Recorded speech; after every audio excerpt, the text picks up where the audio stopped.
All right. Right, so talking about local churches today. And some people mean by local churches the Church of Romania, the Church of Russia, the Church of Serbia, and this is quite a common parlance. But the point I wanted to make today is one of the problems we have in somewhere like the UK or the USA. Local church is local not because of an ethnic culture or language, but for territory. And in each territory, it is appropriate that the church becomes localized to that territory. The church isn't something which is sort of a uniform idea which is from one place imposed on all places. The church is a set of traditions which set a framework for what it is to be Christian, what it is to be the church, how we should worship as Christians. But as that church, that set of frameworks, the apostolic tradition, moves from place to place, country to country, it takes on a particular flavors, it takes on the particular nuances that are in each place.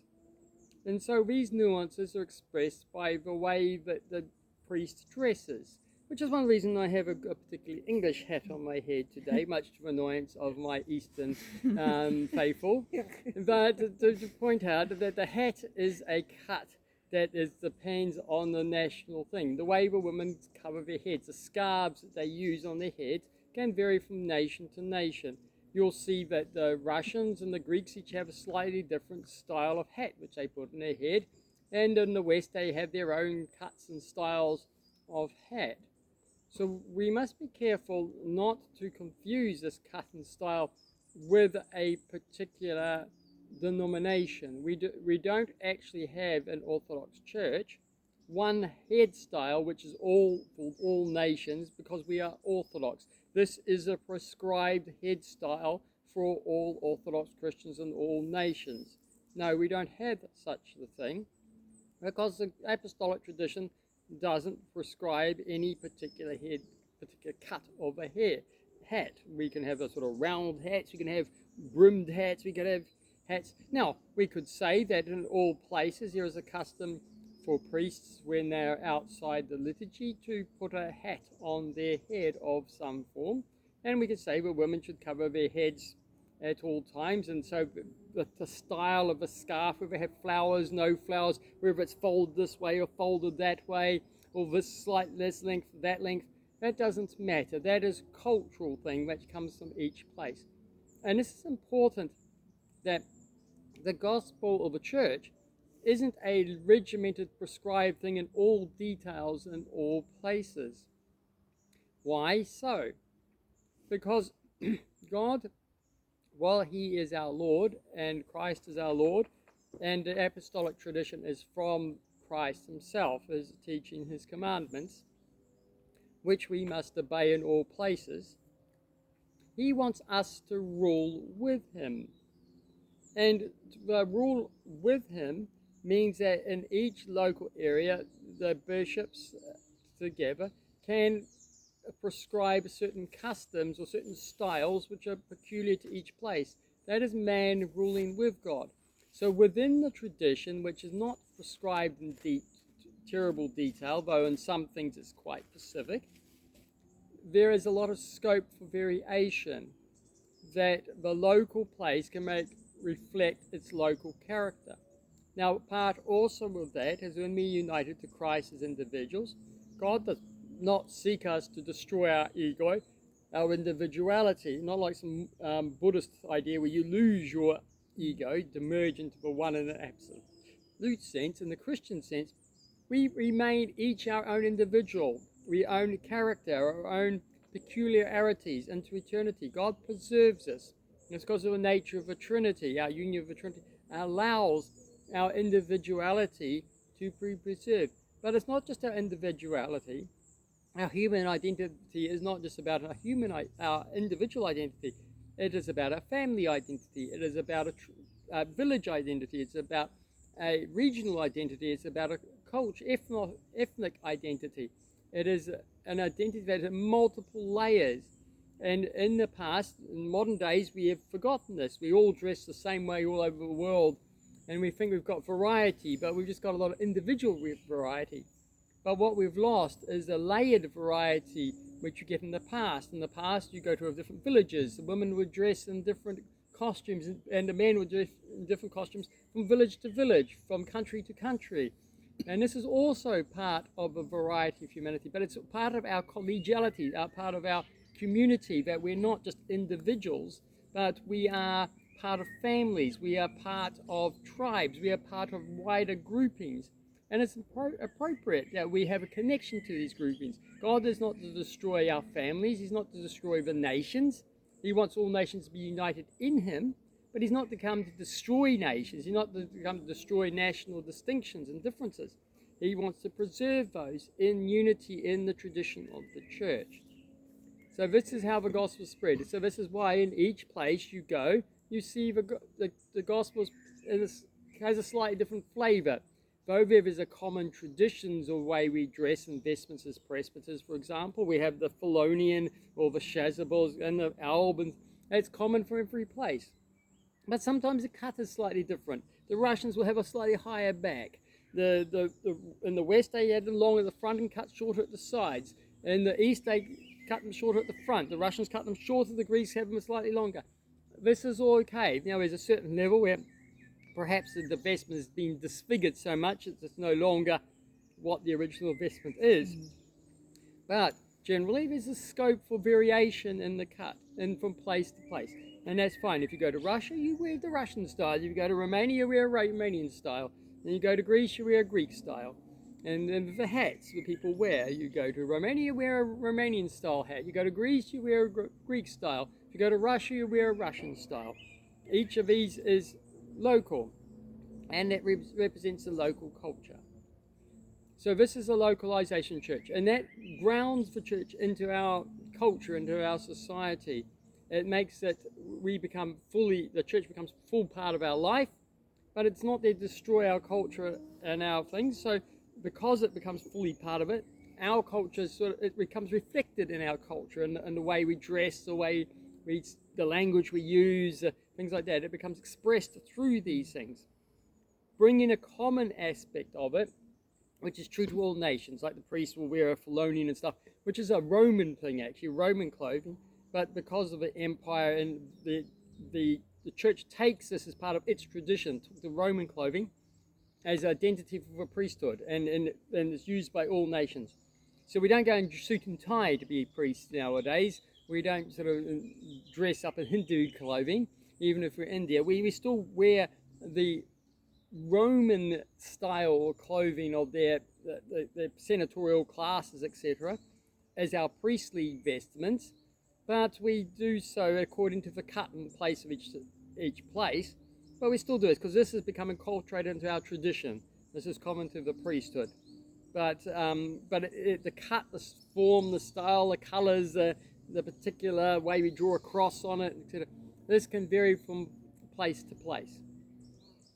And what is important as well, and so we must be careful as Orthodox Christians to distinguish between the tradition of the church, apostolic tradition, which is it's what we see in the Gospels, which is preserved by the holy canons, which are preserved by, and you can see in things that are common to all places of the churches. We must preserve these things, but we must distinguish this from local customs and local things. So, for example, the cut of the hat. This is not part of the Orthodox tradition that we cut a hat one way or another. We must not confuse that someone is wearing a different hat, or they're no longer Orthodox and not following Orthodox practices. That is confuse a local manifestation, local style. But you can say priests should wear a hat in public as a general norm of expectation, or a cassock in some form. But the way we cut the cassock, where we use a Russian style cassock which goes like this, or a Greek style or an English style, it doesn't matter. We use that from place to place. Is it appropriate? We start, so we cut, but yes, we all wear a cassock because that's an appropriate clothing for a priesthood, which is in all places and all times, and we can see that across the board. So it's making sure we keep the distinction between what's local custom and what is apostolic tradition. Now, where that matters is when you come to mission. When you come to a place like the UK from Greece and Russia, we must make sure that we distinguish between the apostolic tradition and the custom of the place from which we bring in the gospel. We mustn't confuse that. So to become Orthodox isn't to suddenly dress like a Greek and eat Greek food and do Greek things, or to dress like a Romanian, do Romanian customs and things, or to become like Russian and wear the Russian style vestments and stuff like that. This is not what is to become Orthodox. Orthodox is to come to the apostolic tradition. Now, when mission comes here, it's got to recognize you cannot. Orthodoxy is incarnated in a sense in a specific clothing and style. You can't avoid a particular cut of your vestment. There's no sort of abstraction of the cut. Every cut has a sense of a localization to it.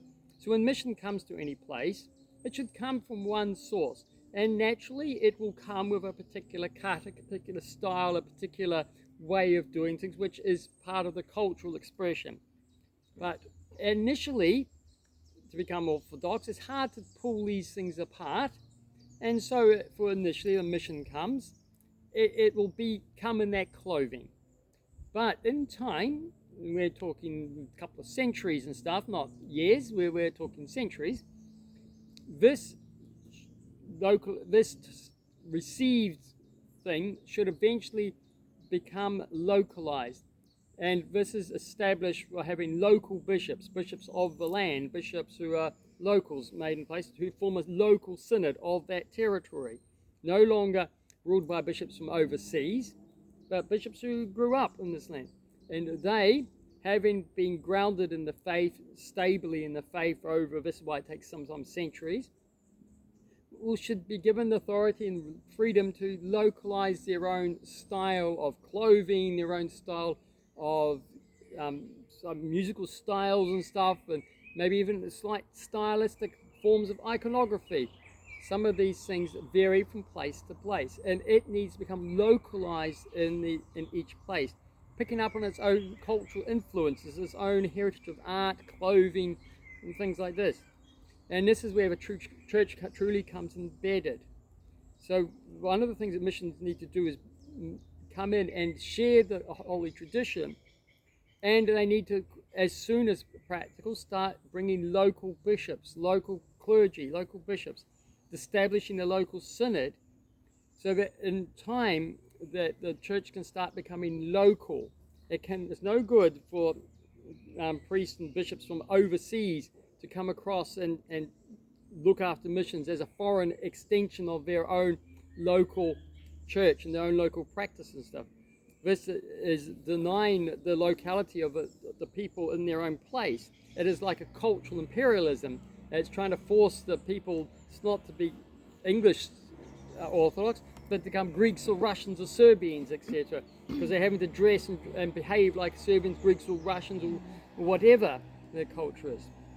And so the church must come across in its mission, bringing the apostolic tradition where there is a problem, where it's been followed, say in a case like the UK, where there's heretical traditions, they've moved away from apostolic tradition, restore that, but to impose their cultural heritage here, to allow the British to have it. And somewhere like Britain is interesting.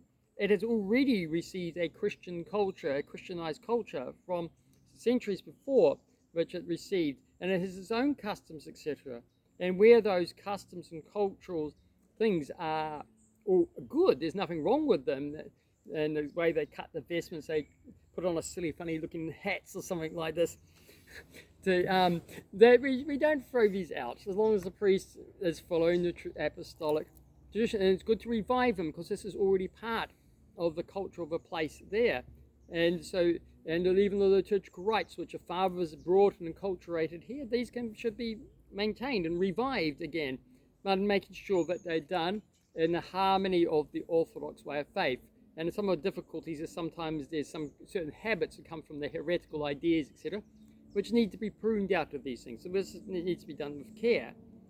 But there's a culture here. Now, you don't necessarily have to do it that way. You can bring the Eastern Church way and start establishing that, but again, it should be expressed in its own local language and allow a certain flexibility of its own British style. So when you come to Britain Orthodox Church, okay, I'm coming to the British Orthodox Church, I'm coming to the Scottish Orthodox Church, I'm coming to the Irish Orthodox Church.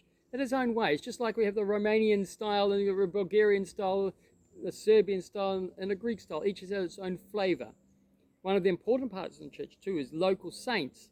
We are re-establishing the canon, the calendar of saints that, for example, the Russian missions come here. The Russian state saints, as Russian saints, start taking less priority in the festival calendar, and British saints take a higher priority. We celebrate the local saints. Just like in Russia, your Russian saints take a higher priority than Greek saints. Since now we have common saints like today, St. Peter and Paul, which are all churches. And of course, we all venerate that at the same level because these are universal saints, the ancient saints. But other than that, we start to change the priority of services so that the local saints have higher priority, Russian saints and stuff, sometimes they or even drop off because they're not relevant to this local place. They are saints that are proper to their own territory. And the localization is territory based, it's not ethnic based. The church does not, in each place, the territory, all peoples of all nations come to the one church. We are all one in Christ. We're one body. And this is why we have people from all different cultures coming into the same local church. And if you move to a different local place from your cultural heritage, you accept the customs and the things of a place where you go, because that is a proper thing. If I go to Romania, I accept the customs of Romanians. I don't start developing an English-style church in Romania. As long as the Romanians are Orthodox, I go to their churches, because all nations come together in one place. And so it is by territory. So it's very dangerous for churches to think that they are looking after an ethnic group or things. Now, having said that, there are immigrants, there are refugees, etc., from various nations, and local bishops have to sometimes give some space for these groups to have something in their own style, their own language, because they are difficult to integrate into the local language. So this is economy, this is the care for people. But there must be a local church there, because these people, over a couple of generations, will just absorb into the local culture. And if they don't have a local church, they will reject their churches coming, there's Greek churches, Cypriot churches, Russian church, because it's a cultural identity of a foreign culture. It is not their local culture. And now push it aside as a foreign thing that is no longer local. And of course, people converting, they don't want to convert to become a Russians or Greeks or something. They want to be British. They want to be Irish in this country, or in the US or New Zealand, whatever. In Africa, you want to be an African. You don't want to turn into little Greek or little Russian. You want to remain as African. And so the church needs to be localized for this, and it doesn't want to have these. And unfortunately, what's happened in Orthodoxy, quite uncanonically, all these groups from Serbia, Russia, have turned up into places in the UK where they have no canonical right to be there. Serbian church has the territory of Serbia. It has no right to be anywhere outside Serbia. Nor does the church in Romania have any right to be looking after any churches, any people outside Romania. Nor does the Russians have any right to be looking after churches outside Russia. Now, there is an exception to this when the mission is contiguous to the land.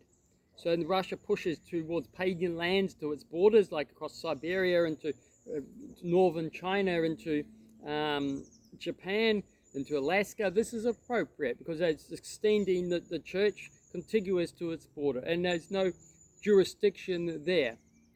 But we've got to be careful though. When Russia pushes south, has the trouble. They try to take Georgia underneath themselves for centuries. They subjected, and then they recently said, "Oh, Georgia's now free."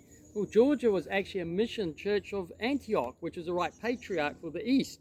All Iran, India, that's all belongs to the patriarch in Antioch. There's no right for Russia or Constantinople to be working in these places. This is territory of Antioch. And so Russian church, even though it's contiguous, sometimes needs to stop and say, whoa, this is now moving into a territory.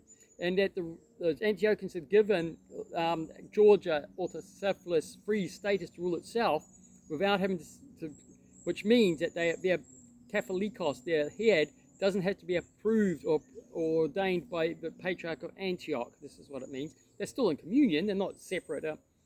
This has already been decided by Antioch, and they had this, and so this later Russians taking over that was a massive sin.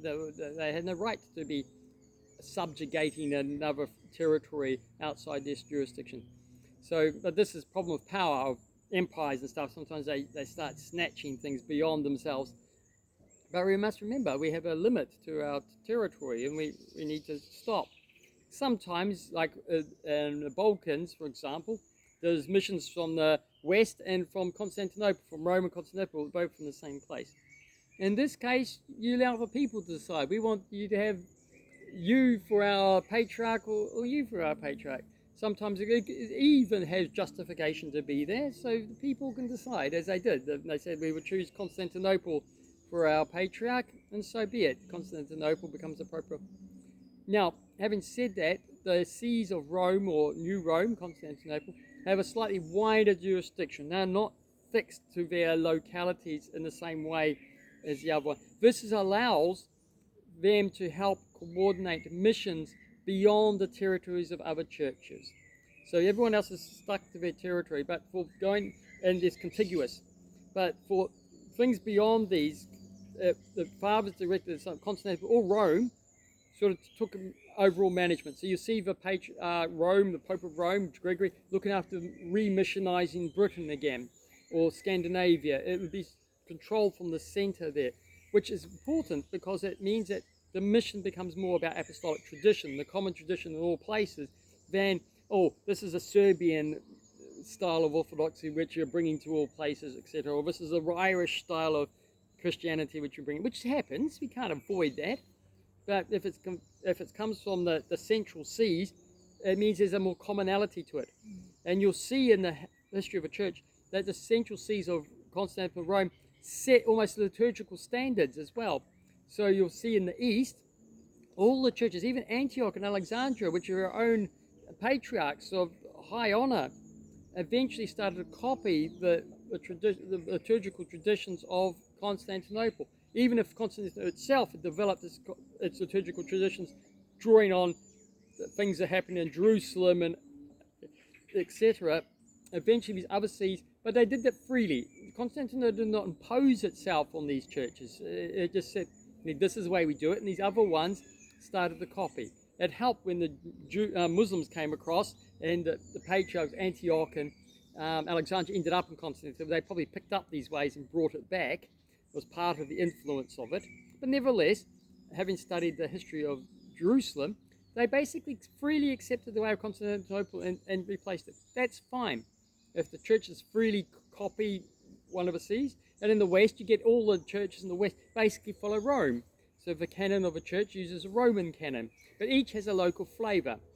What happens in about the 16th century at Trent, Rome decided to impose its one form. They said everyone in all the churches must serve in this liturgical practice exactly like this, and use their hands exactly like this, and do exactly the same. This was an imposition on all the churches. This is not a true localization. This is an imposition of a particular style.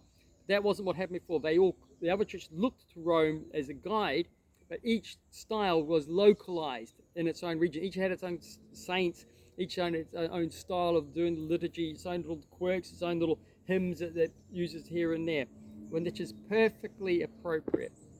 So it's important to localize the church. It's important to recognize in places like the UK and France, Western Europe, even though they fall into heresy, they still had a Christian culture beforehand. The fathers had brought the church, and this should be recognized and either revived or respected at a certain level. But not absolutely. There's a case to be made that they fell into heresy. You follow the way, the general pattern of the ways of East now. But it's important that missions should relocalize the churches, seek to put local bishops in, people who are established in the Orthodox faith, but are local, who have an interest in the local life of the church, interest in local customs.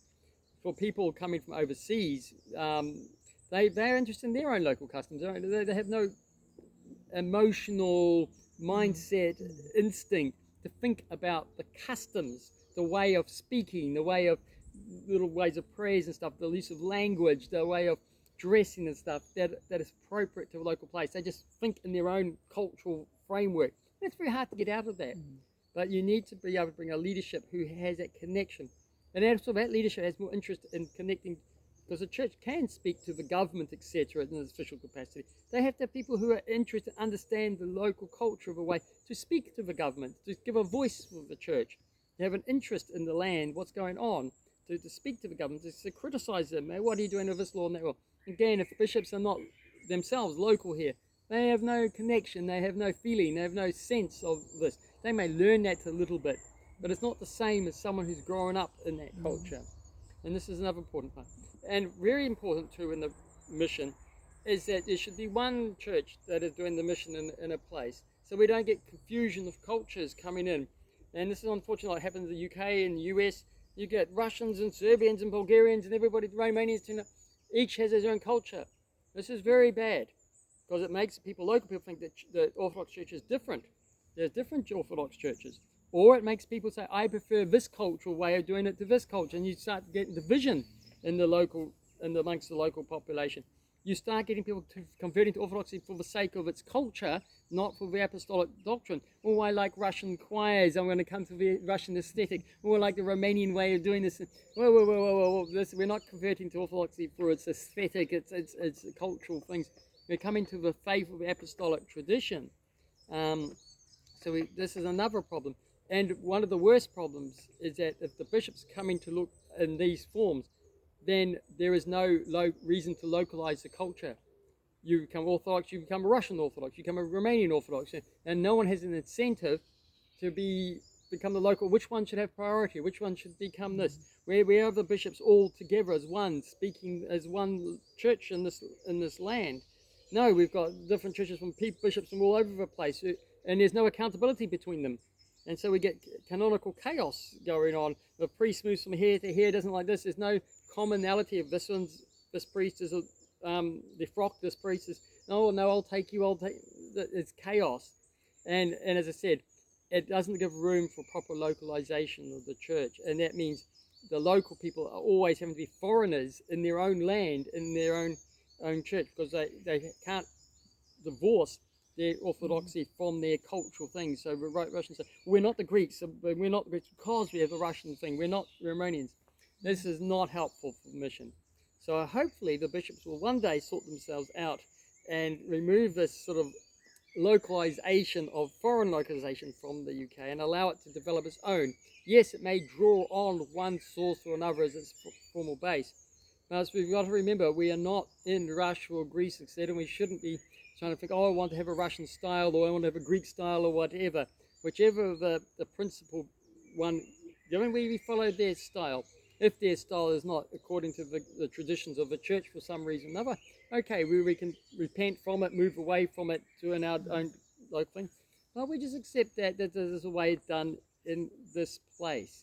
But we must be very careful not to have this confusion of styles and stuff, which is dividing the faith, dividing the churches, and making converts just think that the Orthodox Church is simply an ethnic thing. And this is what's happening. If you don't divide this out, it becomes simply a cultural expression. That's what I do as a Greek on Sundays. This is a Greek church. This is the way we do things as Greek. Now, you've got your own religion and the Anglicans and stuff there. It's not about orthodoxy. It's not about the tradition of the church. It's just about, this is our cultural style against your cultural style. And when children of those, that's what the church becomes. The children, when they grow up here, they're no longer part of that culture. They no longer go to church. They're not interested in the faith and seeing it as a faith. They just see that's their parents' culture, their grandparents' culture. That's not our culture. We'll go to an English churches and things like that. So that is a problem because it just collapses into there. So anyway, that is my little rant on the localization of churches. And have any questions from amongst my very variety congregation? We're all happy. All right. Until next week, God bless you and have a great week ahead.